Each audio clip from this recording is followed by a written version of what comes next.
everybody. My name is Jada, and this is my case study project. This particular case I scanned predominantly by myself, except for my bubble study portion at the very end, which we'll get to see. This is an older scan of mine, probably from about week 5, I would say, 4 or 5 going into it.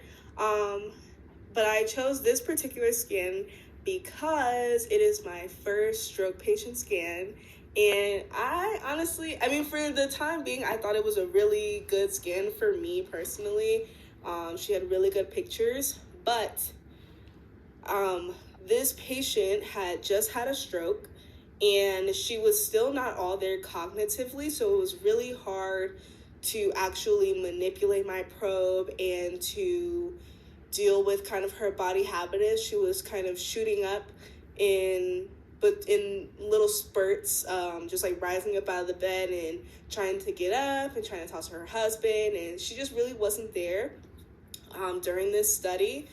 And she was in the ED when we scanned her. We scanned her almost as soon as she got there. And this was just to see if there was any holes in her septum, and you'll get to see everything once I continue on with this project.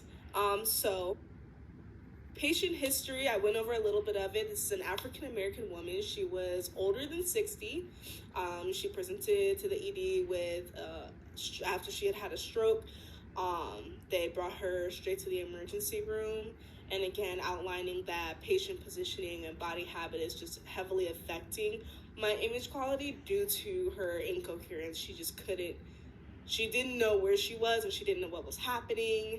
And so that made it hard to scan her. But I learned early on in scanning that African-American people particularly, they have, not only does the heart sit lower on them, but they just tend to have better pictures.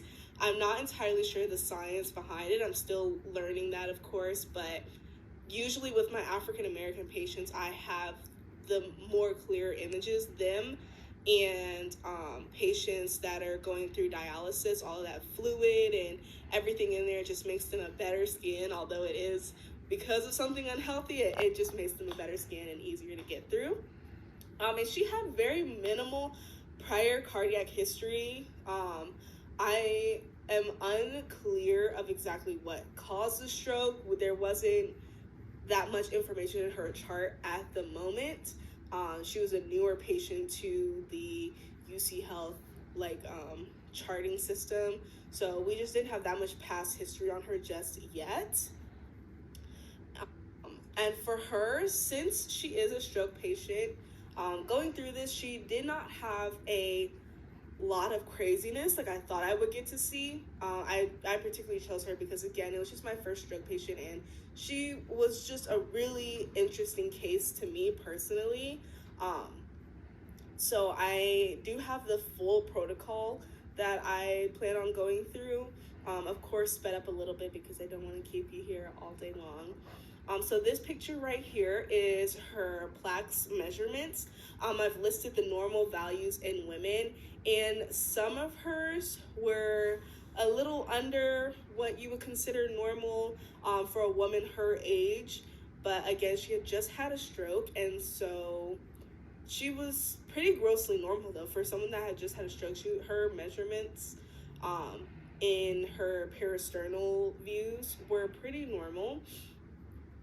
So this page just shows the 0.56 centimeters for her interventricular septum, 5.23 for her left ventricle measurement, and then her 0.997 centimeters for that last one there.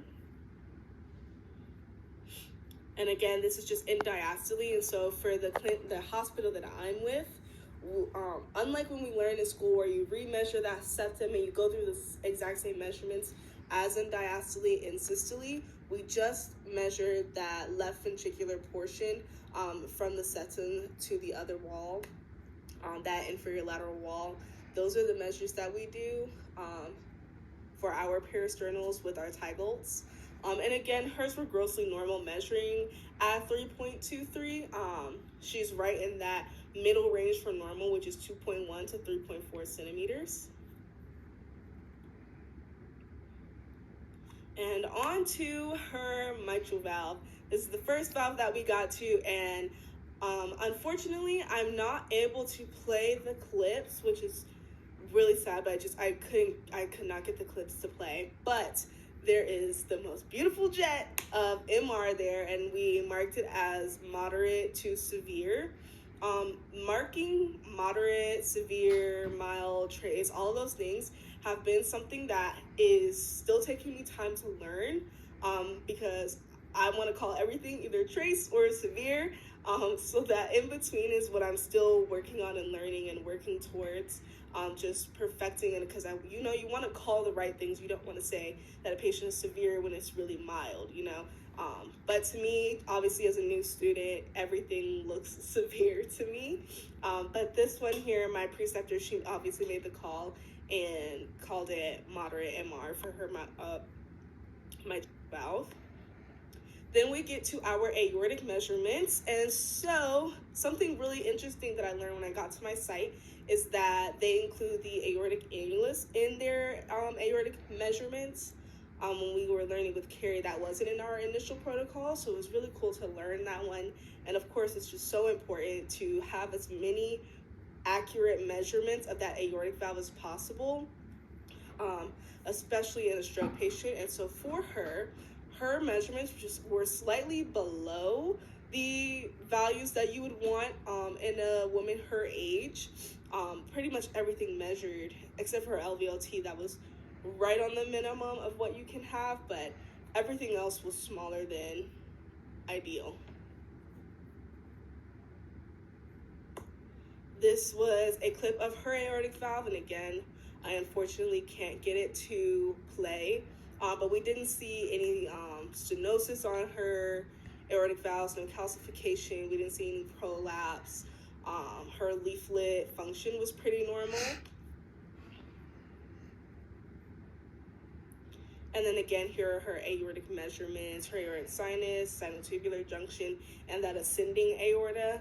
So these measures, again, were smaller than we would like to see, but again, these are the values that UC Health has put into place. As my preceptor has explained to me, it can vary from hospital to hospital. And that ascending aorta, though, was beautiful, great measurement on it. It would be considered normal or within normal range for our hospital standards.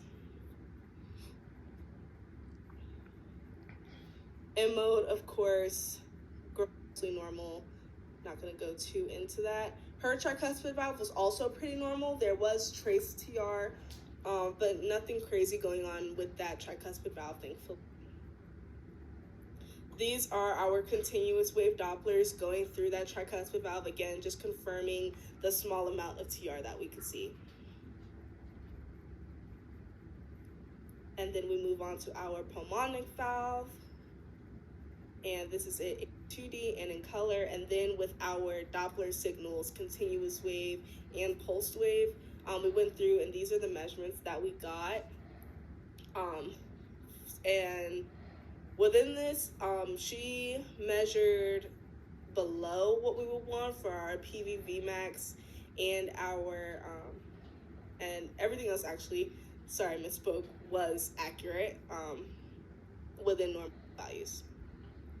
This is our short axis picture, and this here was where it became very tricky to try and get a clear picture because she was moving around a lot, and it was just hard to stay steady in a position where the patient is completely across the bed. It's just not ideal for your shoulder and your skin ergonomics.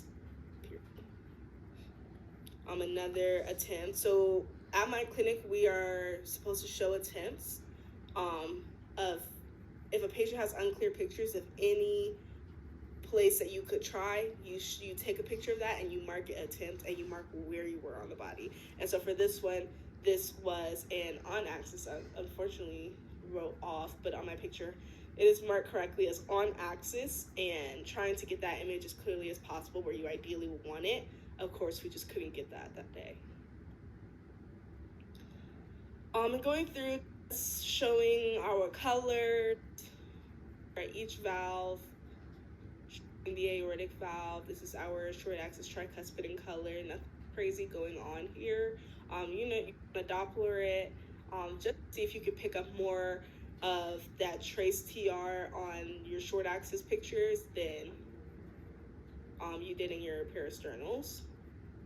More Dopplers, and then we get to apicals. This was my 4-chamber imaging and left ventricle measurements in 4-chamber. She did measure within normal range. Her LV area was a bit big, but everything else was pretty normal, and there we go. I cannot move where my little camera thing is to be able to see my exact measurements that I have placed on this PowerPoint, but again, this patient didn't have anything too crazy going on. I unfortunately haven't been a part of a scan that was something crazy going on with the pathology. We mainly have just seen regurg for most of the patients that me and my preceptors see. I do get to see interesting things such as clots and thrombosis and things like that from other techs that are scanning, but they aren't scans that I'm a part of, so I didn't include them or didn't feel comfortable using them for my presentation today. So again, just back to this patient, going through all of her measurements. She measured pretty normal in the mitral valve, or in the left atrium and ventricle. And this is where we get a beautiful, beautiful jet. It is getting a great visualization of that jet has been another challenge of mine. And so just being able to accurately go through this was great. And so skipping ahead just a little bit because of time, we were able to get a little bit better view of that jet going through the tricuspid valve, but nothing crazy. And these are more of our aortic Dopplerings, our left ventricle in 2 chambers, still measuring gross here. It does end up hitting the wall right here from what I can do with this mouse.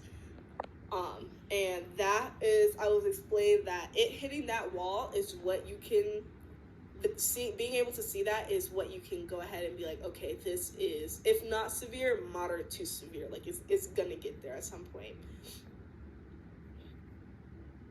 More Dopplering just to get those.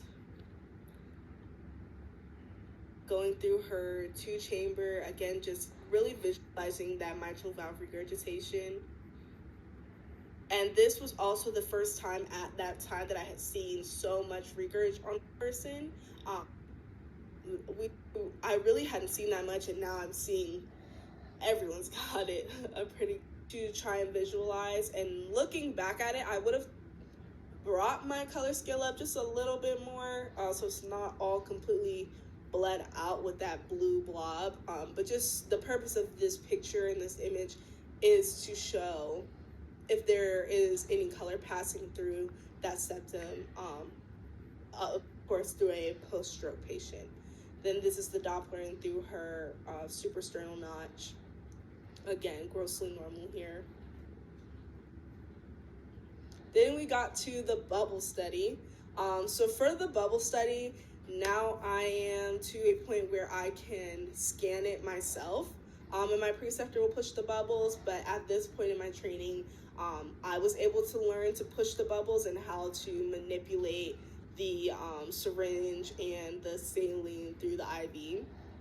And thankfully, we did not have any bubbles pass through within the first 5 beats. That's how they calculate it at UC Health. I'm not sure if it's different elsewhere, but we count 5 beats. We turn our capture up to 15 beats, and then we count to 5 and see if any pass over from that right side to the left, and thankfully hers did not.